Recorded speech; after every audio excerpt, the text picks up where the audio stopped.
ପାରିବାରିକ କଳହର ସମାଧାନ। ପରିବାର ମଧ୍ୟରେ କାହିଁକି କଳହ, ଅଶାନ୍ତି ଓ ମନାନ୍ତର ହୁଏ? ପରିବାରର ପ୍ରତ୍ୟେକ ଲୋକ ନିଜ ମନ ମୁତାବକ କାର୍ଯ୍ୟ କରିବାକୁ ଚାହେଁ, ନିଜର ସୁଖ ସ୍ୱାଚ୍ଛନ୍ଦ୍ୟ ଖୋଜେ, ନିଜର ବଡ଼ପଣ ଦେଖାଇବା ପାଇଁ ଓ ନିଜର ସ୍ୱାର୍ଥ ସିଦ୍ଧ କରିବା ପାଇଁ ଚେଷ୍ଟା କରେ।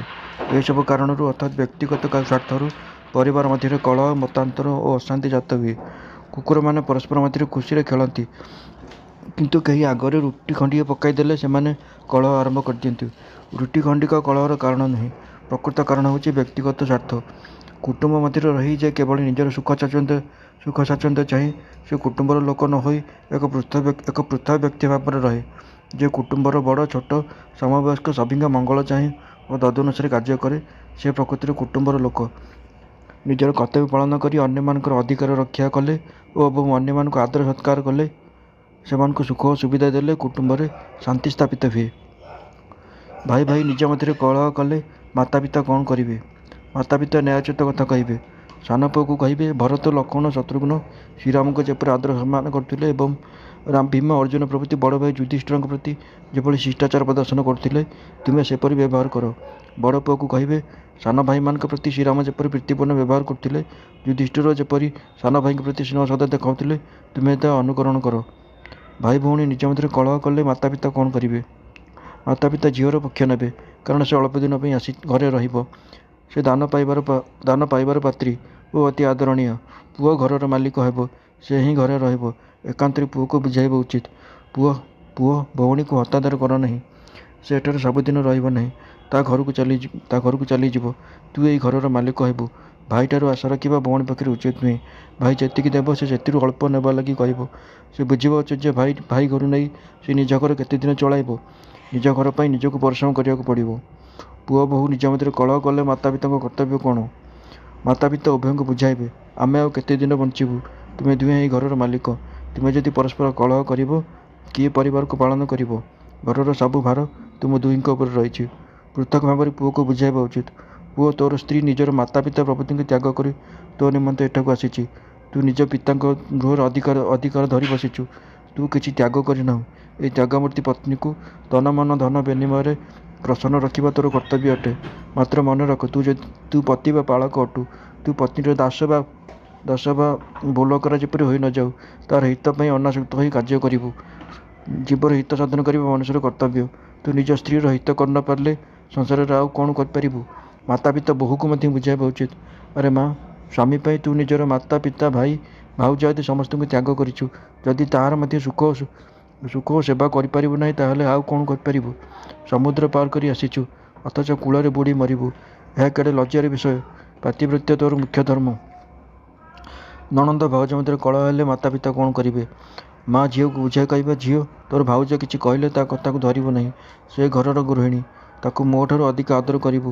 ମୋତେ ଅଳ୍ପ ଆହାର ଦେଲେ ମଧ୍ୟ ମୁଁ ଦୁଃଖ କରିବି ନାହିଁ। ତୁ ମୋର ଝିଅ ହୋଇଥିବାରୁ ତୋ କଥାକୁ ମୁଁ ଧରିବି ନାହିଁ। ନଣନ୍ଦକୁ ଅଧିକ ଆଦର କରିବା ଭାଉଜର କର୍ତ୍ତବ୍ୟ, କାରଣ ସେ ଅତିଥି ପରି।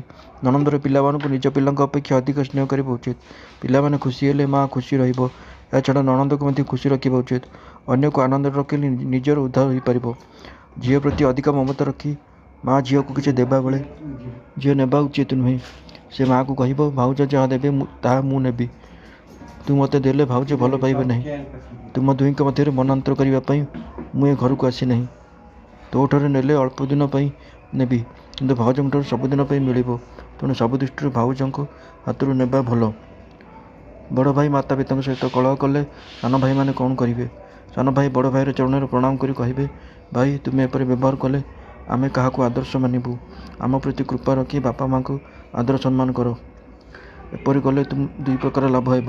ପ୍ରଥମତଃ କୁଟୁମ୍ବ ଓ ଗ୍ରାମରେ ତାଦେହରୁ ଉତ୍ତମ ପ୍ରଭାବ ପଡ଼ିବ। ଦ୍ୱିତୀୟତଃ ତୁମକୁ ଅନୁକରଣ କରି ଆମେ ଉତ୍ତମ ଆଚରଣ କରିବୁ। ଏହାର ପୁଣ୍ୟ ତୁମକୁ ମିଳିବ।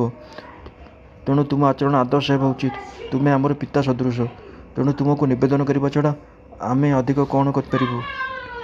ସାନ ଭାଇ ମାତାପିତାଙ୍କ ସହିତ କଳହ କଲେ ବଡ଼ ଭାଇର କର୍ତ୍ତବ୍ୟ କ'ଣ? ବଡ଼ ଭାଇ ସାନ ଭାଇକୁ ବୁଝାଇବେ, ଆମେ ଦୁହେଁ ତାଙ୍କର ପୁଅ। ମାତାପିତା ଆମମାନଙ୍କର ସବୁବେଳେ ପୂଜନୀୟ। ମାତାପିତାଙ୍କ କୃପାରୁ ଆମକୁ ଏହି ଦୁର୍ଲଭ ମନୁଷ୍ୟ ଦେହ ମିଳିଛି। ଆମେ ସେମାନଙ୍କର ଋଣ କେବେ ହେଲେ ପରିଶୋଧ କରିପାରିବା ନାହିଁ। ସେମାନଙ୍କ କଥା ଅନୁସାରେ ଚଳି ସେମାନଙ୍କୁ ପ୍ରସନ୍ନ ରଖିପାରିଲେ ହୁଏତ ଋଣରୁ ଛାଡ଼ ପାଇପାରିବା। ଆମେ ଆମ ଚମଡ଼ାରେ ଜୋତା ତିଆରି କରି ସେମାନଙ୍କୁ ଦେଲେ ମଧ୍ୟ ତାହା ଯଥେଷ୍ଟ ନୁହେଁ। କାରଣ ଏ ଦେହର ଚମଡ଼ା ସେମାନଙ୍କଠାରୁ ହିଁ ମିଳିଛି। ଆମ ଉପରେ ସେମାନଙ୍କର ସମ୍ପୂର୍ଣ୍ଣ ଅଧିକାର ରହିଛି। ତେଣୁ ସେମାନଙ୍କ ଇଚ୍ଛାରେ ଆମକୁ ଚଳିବାକୁ ପଡ଼ିବ। ଭଉଣୀ ମାତାପିତାଙ୍କ ସହିତ କଳହ କଲେ ଭାଇର କର୍ତ୍ତବ୍ୟ କ'ଣ? ଭାଇ ନ୍ୟାୟଚ୍ୟୁତ କାର୍ଯ୍ୟ କରିବେ, ତେବେ ତାଙ୍କ ପକ୍ଷେ ଭଉଣୀକୁ ସମର୍ଥନ କରିବା ଉଚିତ ହେବ। ସେ ମାତାପିତାଙ୍କୁ କହିବେ, ଭଉଣୀ ଆମ ଘରକୁ ଅତିଥି ପରି ଆସିଛି, ତାକୁ ସ୍ନେହ ଆଦର କରିବା ଉଚିତ। ଯଦି ଭଉଣୀର ଦୋଷ ଥିବ ତାକୁ ଏକାନ୍ତରେ କହିବେ, ମା ବାପା ଆମର ପୂଜ୍ୟ, ସେମାନଙ୍କ ସହିତ କଳି କରି ତୁ କି ଗୌରବ ପାଇବୁ? ଆମେ ସମସ୍ତେ ସେମାନଙ୍କୁ ଆଦର ସମ୍ମାନ କରିବା ଉଚିତ। ସାଧାରଣ କଥାରୁ ସେମାନଙ୍କୁ ଅସମ୍ମାନ କରିବା ଆମ ପକ୍ଷରେ ଶ୍ରେୟସ୍କର ନୁହେଁ।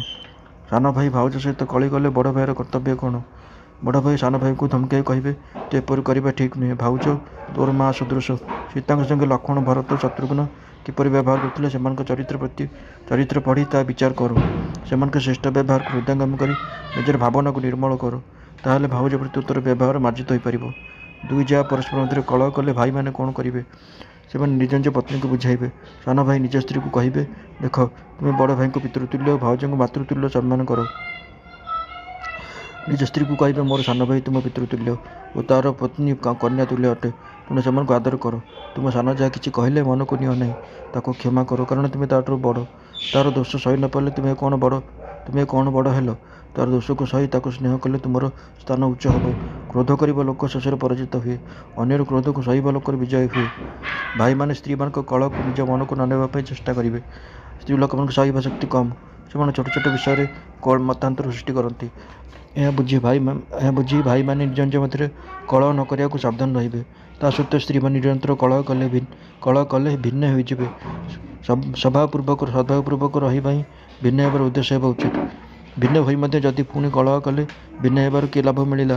ଅତଏବ ପରସ୍ପର ମଧ୍ୟରେ ସଦ୍ଭାବପୂର୍ବକ ରହିବା ପାଇଁ ଏକାଠି ରହିବା ଉଚିତ ଏବଂ ସଦ୍ଭାବପୂର୍ବକ ରହିବା ପାଇଁ ହିଁ ଭିନ୍ନ ହେବା ଉଚିତ।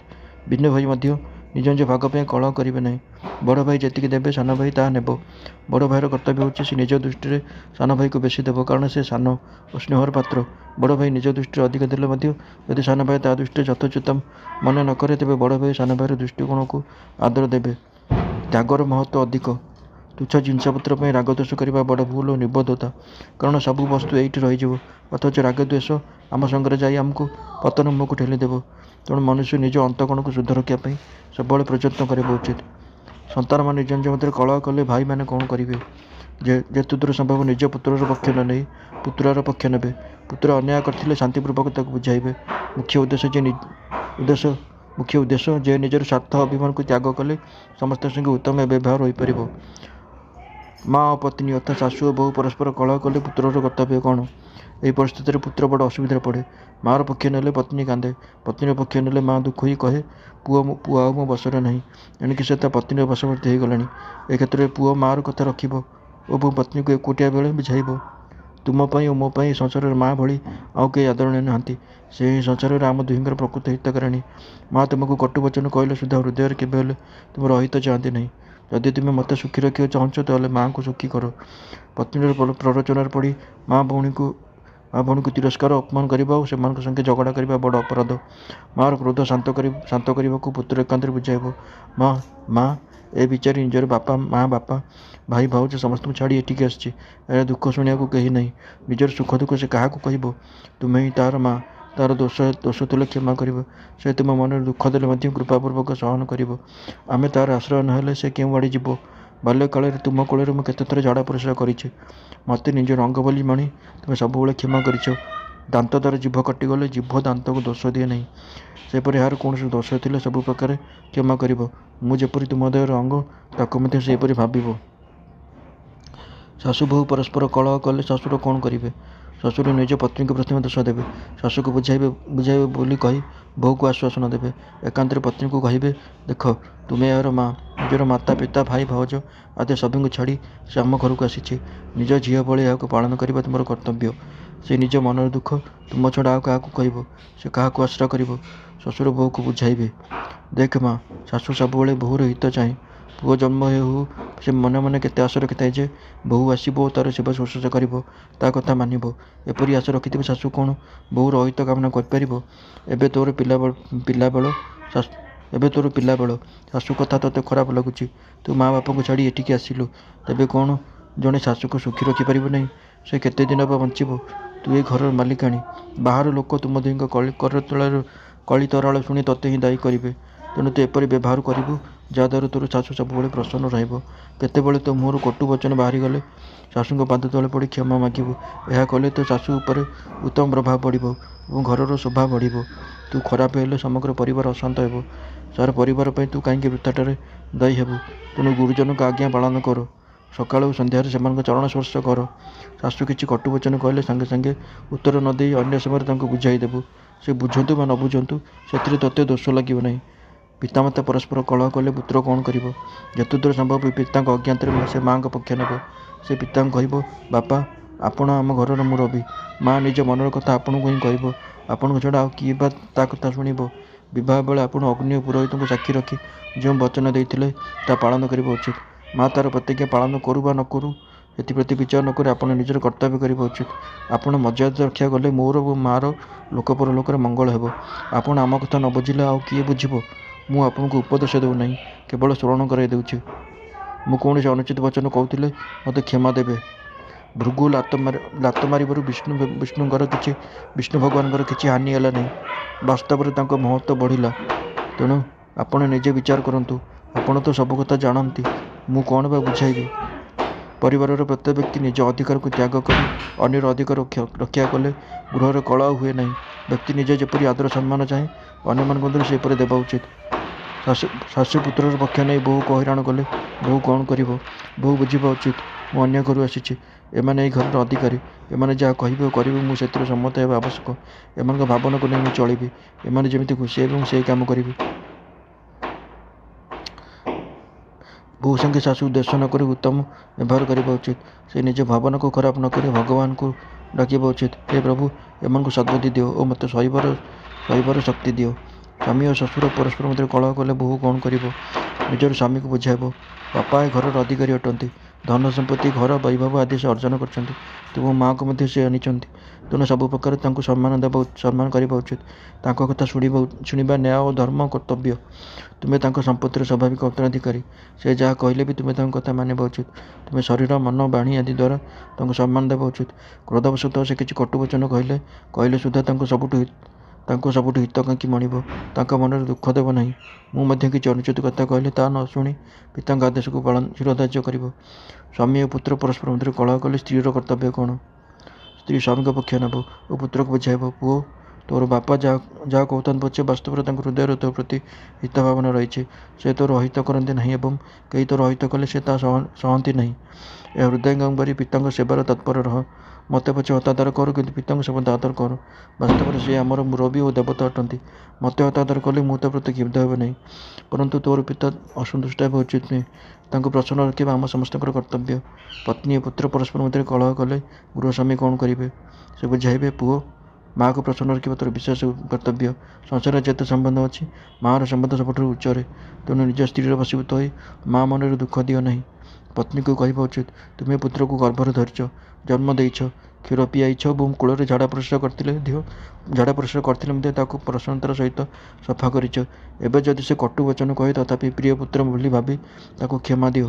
କାରଣ ତୁମେ ମା'। ପୁତ୍ରକୁ ପୁତ୍ର ହୋଇପାରେ କିନ୍ତୁ ମାତାକୁ ମାତା ହୋଇପାରେ ନାହିଁ। ପରିବାର ମଧ୍ୟରେ ପ୍ରୀତି ଓ ସୁଖ ଶାନ୍ତି କିପରି ରହିବ? ମନୁଷ୍ୟ ନିଜ ଉଦ୍ଦେଶ୍ୟକୁ ଭୁଲିଗଲେ ସବୁ ପ୍ରକାର ବାଧା ବିପତ୍ତି ଆସେ। ସବୁ ବାଧାବିଘ୍ନ ସତ୍ତ୍ୱେ ନିଜର ଆଧ୍ୟାତ୍ମିକ ଉନ୍ନତିକୁ ଧ୍ୟେୟ ବୋଲି ଗ୍ରହଣ କଲେ ସେ ସୁଖ ଦୁଃଖକୁ ଦେଖେ ନାହିଁ। ଫଳରେ ନିଜ ସ୍ୱାର୍ଥ ଅଭିମାନକୁ ତ୍ୟାଗ କରିବା ତା ପକ୍ଷରେ ଦୁଃସାଧ୍ୟ ହୁଏ ନାହିଁ। ସ୍ୱାର୍ଥ ଅଭିମାନ ଛାଡ଼ିଦେଲେ ବ୍ୟବହାରିକ କ୍ଷେତ୍ରରେ କୌଣସି ବାଧାବିଘ୍ନ ପଡ଼େ ନାହିଁ। ଯେତେବେଳେ ମନୁଷ୍ୟ ନିଜର ମାନସମ୍ମାନ ଚାହେଁ, ନିଜ କଥାରେ ଜିଦି ଧରେ ଓ ସ୍ୱାର୍ଥସିଦ୍ଧି ଚାହେଁ, ସେତେବେଳେ ବ୍ୟବହାରିକ କ୍ଷେତ୍ରରେ ଓ ପାରସ୍ପରିକ ପ୍ରୀତିରେ ବାଧା ସୃଷ୍ଟି ହୁଏ। ପରିବାରର ପ୍ରତ୍ୟେକ ବ୍ୟକ୍ତି ଯେତେବେଳେ ପରସ୍ପର ମଙ୍ଗଳ ଚାହାନ୍ତି, ସମସ୍ତଙ୍କୁ ଆଦର ସମ୍ମାନ କରନ୍ତି ଓ ସେମାନଙ୍କର ସୁଖ ସ୍ୱାଚ୍ଛନ୍ଦ୍ୟ ପାଇଁ ଚିନ୍ତା କରନ୍ତି, ସେତେବେଳେ ସମସ୍ତେ ପ୍ରସନ୍ନ ରୁହନ୍ତି।